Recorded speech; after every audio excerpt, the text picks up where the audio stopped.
I think every parent can kind of resonate with that experience of kind of pausing and being like, why am I sitting here and arguing with a child when I'm the parent and it's my job to be in charge? But being in charge doesn't mean always being heavy-handed in your boundary setting necessarily. Welcome to The Way of the Muse, a podcast for women who want to create richness in every area of their lives, from business and career to lifestyle, relationships, family, purpose, and fulfillment.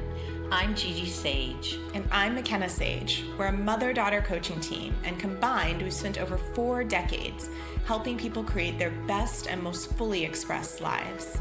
If you're ready to step into your bigger dreams with ease, fun, and flow, you're in the right place. Let's get into the episode. Hello, everyone. Hello, welcome to our podcast. And this is a super exciting one for me because I have 2 of my beautiful daughters on here with me. So exciting. Yeah. Welcome, Mariah. Mariah's joining us today. Yeah. Hello.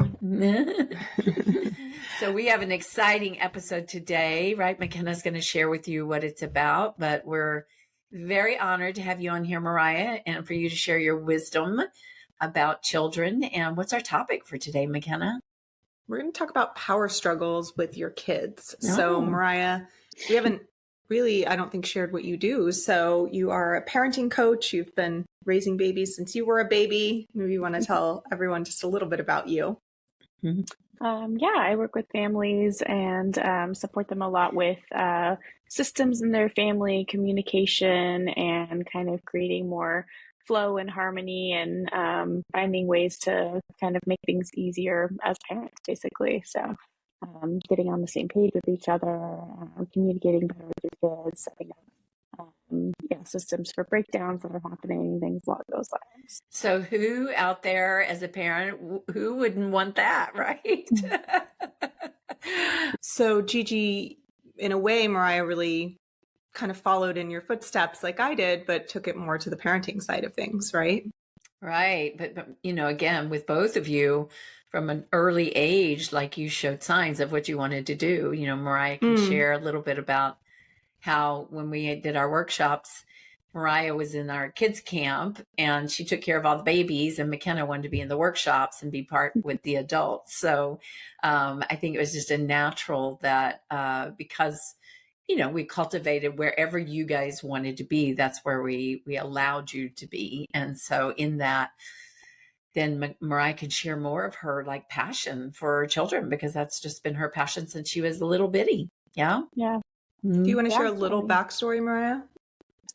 Yeah, I mean, basically my whole life, like Gigi said, that's just been what I love is little kids and babies, and growing up. And when Gigi had seminars, their participants would bring their kids with them, and I would just help take care of the kids. And from the time I was barely older than them, I had pictures of me with babies in my arms, and started taking care of babysitting and nannying at a really young age, and then started just kind of naturally helping people and their families, because I just happened to have a way of seeing into people's family dynamics and seeing just what works, having a different perspective on things and being able to kind of, I think one of the hardest things, now I'm a mom, I have 2 kids that are 3 and 1, and one of the hardest things with your own kids is to be able to zoom out and see what's actually going on, so to have somebody else look in your family and be able to do that for you can be really supportive. I always say I wish I had someone that could do that for me, because I feel like I don't know what I'm doing with my own kids half the time, even I can tell everyone else what to do with them. So much of the time, right? We can't coach ourselves. It's impossible. Yeah. Yeah. So you've come in and worked with a lot of our clients and Gigi's clients over the years, and we wanted to bring you in because, these are topics that come up a lot in our work with people, and also me stepping into motherhood here soon. You're my speed dial, as I think you are for the entire family. What do I do about this? I mean, I'm only pregnant and you're my speed dial, so just wait. So yeah, we're really excited for this episode today. So I just want to talk about a little bit about kind of the challenge that parents go through here. We were discussing this before we got on today. So you were saying, and Gigi, feel free to chime in here, but constantly butting heads with your kids, if you feel like that's happening, or maybe you really have strong-willed kids, and so you end up arguing with them a lot. And you talked about these loops that happen of sort of threatening or bribing them. And you don't want to be doing that, but you resort to doing that because you just don't know what else to do. So anything you would want to share about any of that, or Gigi or Mariah, just what you've seen there or what you've experienced yourself? Yeah, I mean, I think this is super common. This topic is honestly really up for me right now because my 3-year-old is challenging and testing right now. And so, and I think it's just one of the most common things that you run into as a parent. You know, you want to raise kids who can express themselves and share what they want, and you know, aren't afraid to speak up for that. But also, you need your kids to listen to you and do what they need to do in order to get through the day, right? Like, everything from when they're little, just like getting their shoes on to get out the door, or sitting down to eat dinner, to when they're older and you're dealing with battles around screen time, or, you know, hanging out with friends, or all the millions of, you know, kind of little arguments that come up day to day. And I think that it's just really easy to get caught up in these cycles and, like you said, loops where you feel like you're just arguing with your kids all the time, you know. And sometimes, you know, you stop and you're like, why am I arguing with a 3-year-old right now? Or why am I arguing with a 5-year-old, you know? So yeah, I just think it's a common issue that people run into.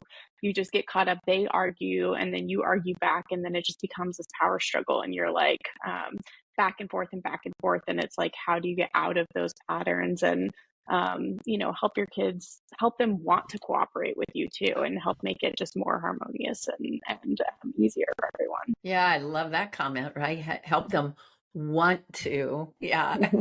Every parent out there right now is going, okay, if you know that, then that is the secret to everything, right?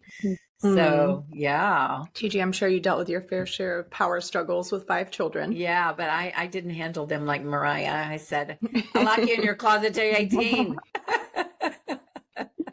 Well, that was absolutely the threat. She's not kidding.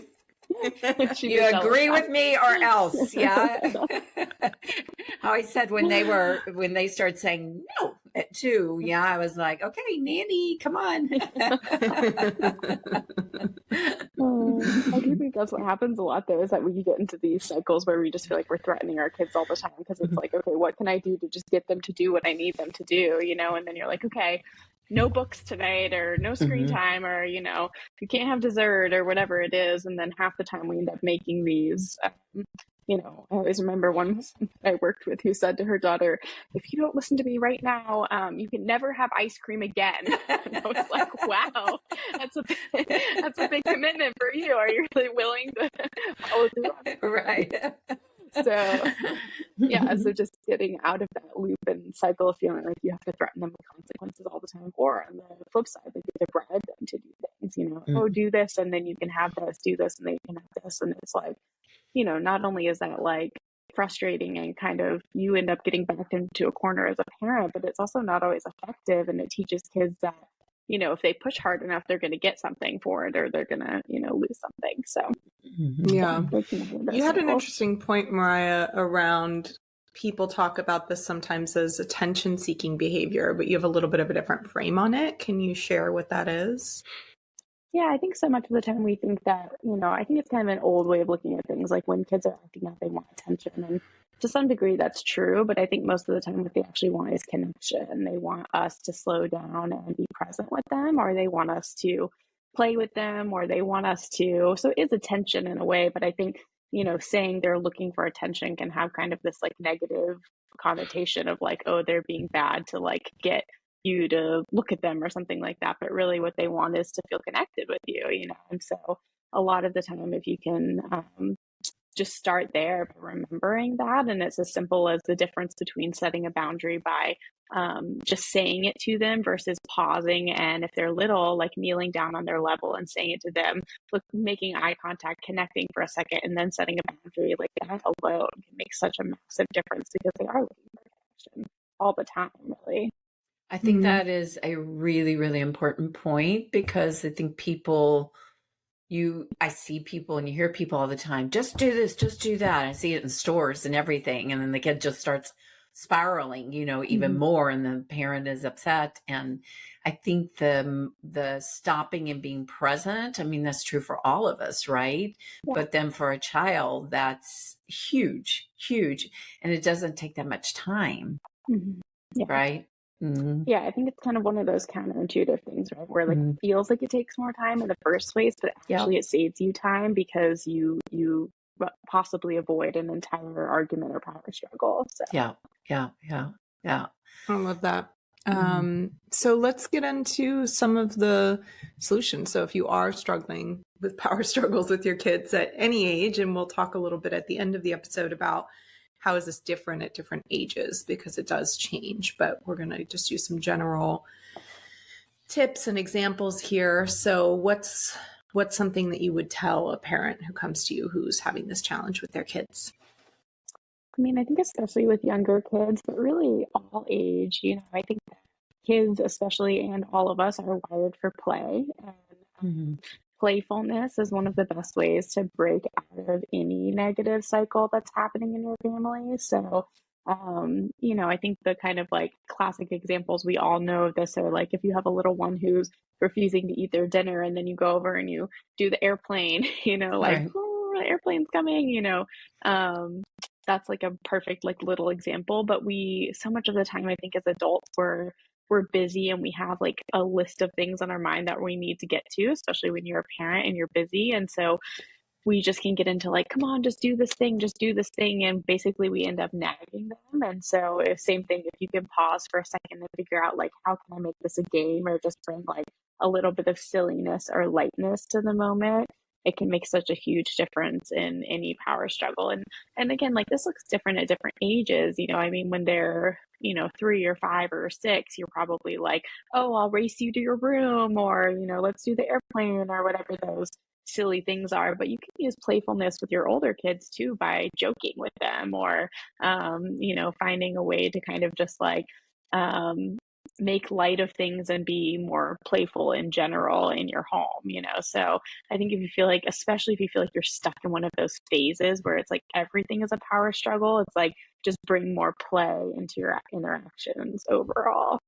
Yeah, and there's something there too about finding what play is for that kid, like with yours, like with Wilder, right? We know that he loves that, like run to his room or whatever, right? Because he's super action oriented. And so for different kids, I think it's different, right? And different teenagers, you got to kind of look in and see, what do they like? Yeah. Definitely. Yeah, like another version of that I think you might not think of as play, but it is like, I've gone through phases where my son doesn't want to eat vegetables, and he loves crafts. And so one of the things that I did was like buy little cookie cutters, and I set him up at the counter with a cutting board and cookie cutters, and he sits there and cuts out shapes out of cucumbers, and then he just eats them because he's sitting there playing with them, So something like that doesn't seem like it's play, but it is play. So if you have a kid who's really creative, that's another kind of version of that. That's so brilliant. Oh my gosh. I love that. I saw this hilarious, for some reason, this is making me think of this reel I saw on Instagram, which is my, entire source of parenting knowledge other than you right now, Mariah.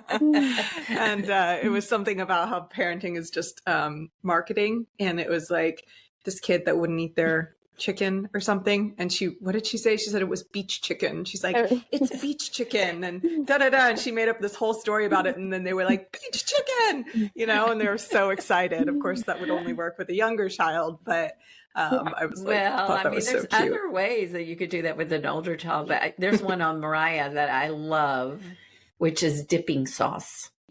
Dipping sauce.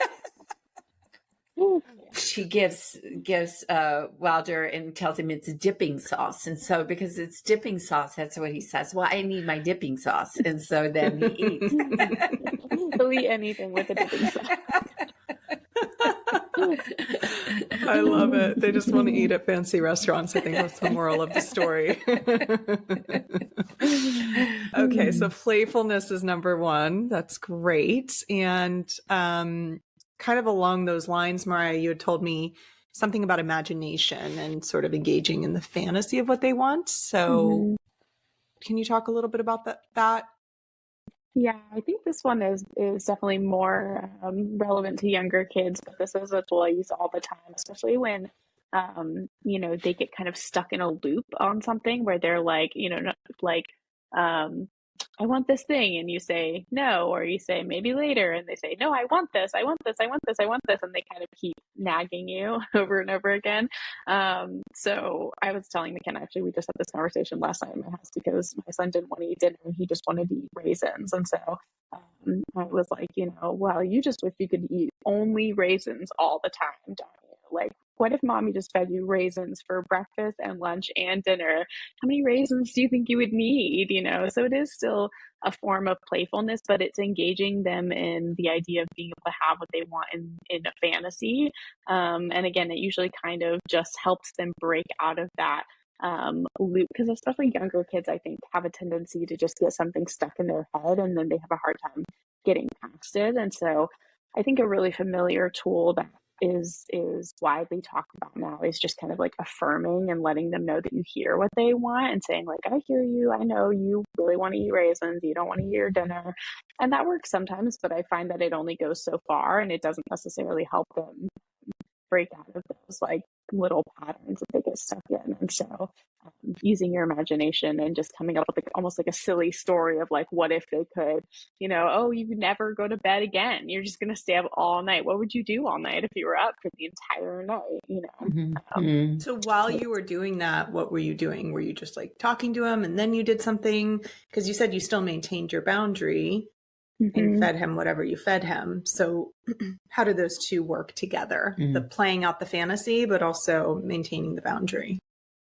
I think you just kind of let that be like a tangent, like you go off for a little bit and just let them engage in that. And all it does is it's basically a pattern, right? It's just like, okay, we're stuck in this argument and how can we get out of it? So it is another form of play, so you let that kind of play out and then you say, okay, but come on, it's time to sit back down, let's eat dinner. Let me help you take a bite, or, whatever the argument is at the moment.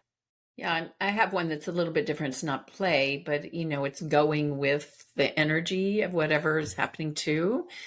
I've coached clients, like they say, my kids won't eat. They only eat pasta with salt and butter or whatever. I say, great, then just feed them pasta. Just feed them pasta and let them eat pasta. And when they want something, I say, no, you're going to eat pasta tonight because you love pasta, right? And before long, they're like, I don't want pasta anymore. You could just feed him raisins, Mariah. That might be dangerous. Reality. That one might be a little dangerous. A little explosive. Yeah. That's a good one. Absolutely. Just going along with, kind of, and it is a form of just like letting them also have some control, which I think is a big thing for kids of every age. They always say like kids get bossed around all day. If you think about it, we follow them around and we tell them what to do, and we boss them around all day basically. And so finding ways that they get to be in charge, places where they can make choices and they can, so that's kind of maybe a more extreme version of that, but it is, giving them some control. My son, McLaren, when he was little, and remember he had 4 sisters ahead of him, right? And I'll never forget one night when I was putting to bed and he had a prayer. Dear God, please give me another life that I don't get told what to do all the time, because he had all of us telling him what to do. And poor baby. Poor baby. We traumatized him. Bunch of bossy sisters. Because each of us probably bossed each other and then we just passed it down the line. Yeah. So you touched on boundaries a little bit in what you just talked about, Mariah. How does a parent, I feel like there's a whole topic here around how do you even know what your boundary is?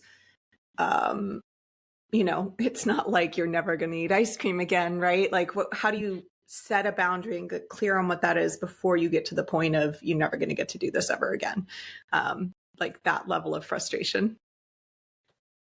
Well, I think one of the big things that I like to always say first when it comes to, I think what we're talking about really is consequences here, right? Not necessarily boundaries, because the boundary is what they need to do, right? What you want them to do. So the boundary is you need to eat your dinner, right? Or you have to go to bed, and a consequence is like what's going to happen if you don't do that. And the thing to me with consequences is I think that I think they're important, and I think some kids need more of that than other kids in order to help them be able to listen to you. And I always want that to be the last resort, right? Not that you're jumping to, because again, otherwise you fall into that thing of threatening consequences all the time and they lose their power, right? Because when you're constantly threatening them, then they stop caring, like they'll literally, I've heard plenty of kids who are like, I don't even want that anymore. I don't care. I don't want my iPad, I just want you to leave me alone, basically, or let me do what I want to do, So the first thing is, how can you try some of these other things before you get to that point? But when you do, then I think it's always looking at what's a natural consequence, which just means what's something that's related to the thing that's going on, right? Or especially with younger kids, like I think it being somewhat immediate is really important, like threatening something that's going to happen tomorrow or next week or even 4 hours later doesn't work with a 3-year-old because they can't conceptualize what that even means, right? With an older kid, maybe, but even so, that's just like, it's not really fair, and then it does become this thing of you kind of holding control over them instead of helping them learn. So a natural consequence is usually something like, okay, well, if you're stalling at bedtime, then if we normally read 3 books, then you're going to lose a book if you're not listening and you're taking forever to brush your teeth, right?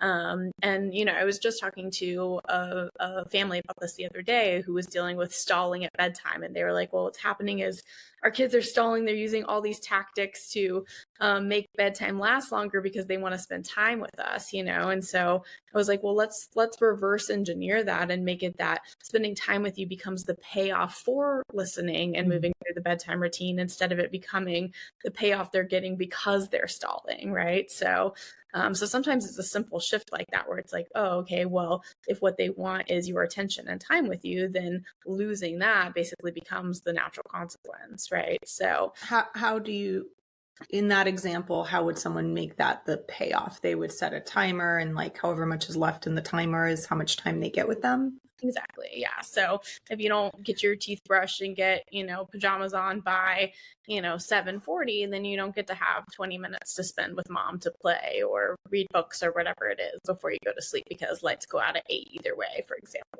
So it's really trying to look at like, how can those natural consequences just be built in instead of you having to come up with things to kind of take away all the time. And that said, there's not always a natural consequence for everything, and so sometimes it's a matter of like drawing a connection between something that might not seem as obvious. Like, for example, I think a lot of people use screen time as a consequence, which, I think makes sense from an adult perspective, but kids don't necessarily see the connection there. And so what I often tell parents to say is rather than, okay, you're not listening to me or you're not behaving, so I'm going to take your screen time away, is, hey, what I've noticed is that when you're watching a lot of TV or you have your iPad a lot, you have a harder time listening to me and you have a lot more tantrums. And so if you're throwing a lot of tantrums and you're not listening, then we're not going to be able to use the iPad as much. And so then you're drawing that connection for the child that they actually understand, oh, okay, this thing is related to this thing. And then it doesn't feel like that arbitrary control, or you're just telling them what to do then. Yeah. Mm-hmm. Yeah. Mm-hmm. Mm-hmm. So, hi, baby. Happy we're home. Yeah. Hello. Are you going to do the podcast with us? Hi, Sugar Bear. How you doing? Look, you got 2 other faces on here. Look at that. Oh my gosh. I think if you're up for it, Mariah, we just keep on going. Yeah. Yeah. We can just introduce him to our listeners in case they see or hear him. Okay, we had a brief intermission while Weston woke up. Hello, Weston. Those of you who are on video with us can see this adorable child who is loving this right now. And so if you see or hear him, that's what's going on. And this is part of parenting, right? Yeah, so, that's right. So I love that distinction you made, Mariah, around kind of boundaries versus consequences. And it sounds like consequences being more natural consequences in that they are related somehow to what the I don't want to say transgression, but the breakdown was. And ideally not even having to resort to the consequences if possible, right? Because you have clear boundaries in place. So there was another strategy you had told me about that you wanted to talk about today. So it was something around sidestepping power struggles. Can you share a little bit about that? Well, I think that in some ways, all of these are strategies for sidestepping a power struggle, because all that means to me is like, if you think of a power struggle as basically two wills going up against each other, right? And that's what I think of with little ones, especially, but older kids too. It's like you want your kids to listen to you, but you also want your kids to develop their will in life, and you want them to be able to stand up for themselves when something is important to them. And so to go up directly against them all the time, not only does it create more, conflict and kind of disharmony, but it's also not necessarily the best thing for them, and so sidestepping that just means kind of what Gigi calls yielding, I think, but with kids, it looks like just not going up directly against them. So when they say, no, I'm not going to bed, instead of saying, yes, you are, it's time for bed, which, don't get me wrong, I find myself saying stuff like that all the time,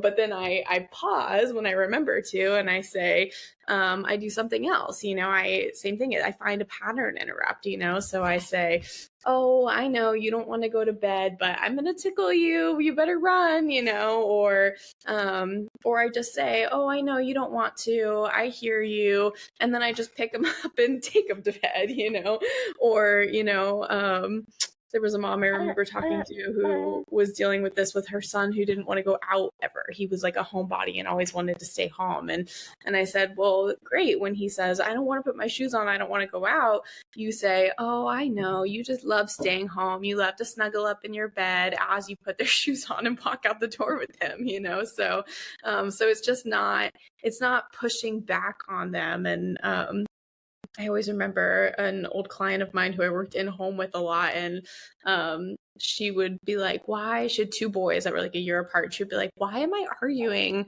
with a 3 and a 4-year-old about whether it's time for bed?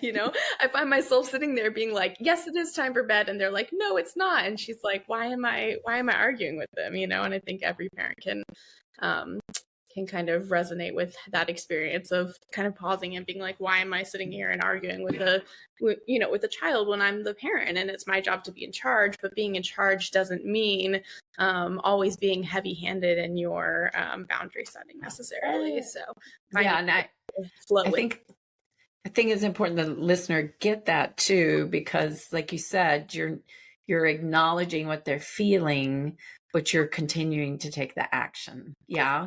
And so in that you're basically, it is a pattern interrupt because you're distracting them while you take the action and then just moving them energy. And I think that's so much that people don't realize that, that you really can, by acknowledging what they're doing and just keep on going and doing what you want to do, but not using the words and saying you're going to do it, because that's where you get the pushback, right? Yeah, that's where you get the clash of wills. And it's the words, and it's also energy, it's like going with their energy, so when they're feeling defiant, and that kind of goes back to the connection piece, right? It's like they're feeling defiant and they're pushing up against you, and you can kind of go down, get on their level, put a hand on their back and be like, I hear you, sweetie. I know you don't want to go to school today, as you kind of gently push them out the door, It's amazing what a difference that makes, and I think sometimes it's easy as parents because you just get tired of your kids arguing with you, I mean, it wears you down. It does. It's exhausting, but you have to be able to kind of like take a breath and be like, okay, I don't want to argue with my kids. I want harmony. I want things to keep going. And that's like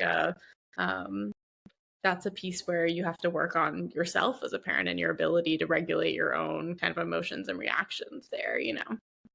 And I think with parents, when they're so busy and like you know, if you're running your own business and you in your day, you get things done and this, and that, and then you come into this environment with, you think, I just want to get things done again. And then now you have all this pushback. Yeah. I know for me, that was always difficult with child, with children. Yeah. So you said something, Mariah, about like allowing their will to, I can't remember how you worded it, but basically like develop. Yeah. Allowing them to develop their will. And I think that's such a great point. And sort of mixing a couple points in my head, but the one you said earlier about connection seeking behavior, I just had the thought of a study you shared with me at some point around kids who have conflict with each other, right? Like power struggles with each other. And do you know which one I'm talking about? Yeah, I don't remember exactly the study, but I think this is something I share with parents all the time because it's really interesting because when you ask moms what stresses them out most about motherhood, one of the highest things that they report is their kids fighting with each other. But when you ask kids if fighting with their siblings stresses them out, almost without fail, they say no, because what's happening when kids are fighting with each other is that they are trying to connect, right? They're trying to figure out, they just don't have the skills yet, but they're just trying to play together. They're trying to engage with each other. And so they are looking for that connection with each other. And kids who, oh, I know what you're talking about now, kids who fight more when they're children actually usually end up being closer as adults because they are showing basically a high desire to keep engaging with each other even when it's difficult, right? So I always loved when you shared that with me because you and I bickered a ton when we were kids. We were always bickering. We were pretty close in age and we're really close as adults, right? That at some point we grew out of that. And I think too, Gigi always says she insisted we all get along. So there was that piece of things that even though we fought or bickered, that there was this tone in our household of like, we love each other and we respect each other underneath, no matter what. So I do think that was important because some people just let their kids fight in a way that does not seem very healthy or productive necessarily to me, where they're like really being awful to each other. But it was different with us, right? We had our moments, but we were underneath, we were, expected to be loving and care for one another. And yeah, we ended up super close. So I love that example because a lot of parents are dealing with power struggles and conflict, not only with them and their kids, but also with their kids with each other. Siblings. Yeah, absolutely. Yeah. And I mean, of course it's anecdotal, but that's something I've talked to my husband about and a lot of friends about over the years, where families where there's kind of this expectation that, family comes first and you can have your issues, but at the end of the day, you love each other. And like you said, have respect for each other. Those families do end up close. I really believe that. And I think that comes down to your values as a family, and really telling your kids and putting that message in forever. And, I think telling your kids at the end of the day, like, hey, especially on particularly hard days where there is a lot of fighting or arguing, like no matter what happens or no matter what you say or do, I will always love you. And, you're important to me. You're a good kid. That stuff, it goes a long way, especially when you're in one of those tough phases with your kids. Yeah. And I that point, you guys know, I'm really, really, that was important to me. And I share that also with my clients, because if you don't do that, then again, it is a value, and then people just go off and they're not close at all. I see that happen so much. And it is, if you instill that, even though, again, they may feel like they hate each other and not like each other or whatever, then, it's just like with your children. I was very strict with the way my kids ate when they were young, which was, a positive and a negative. But the truth is they all went off and did, ate all these different things, but they came back to what they knew. All of them, all of you are healthy eaters and conscious, healthy people, so those things are so important in your family dynamic, I think.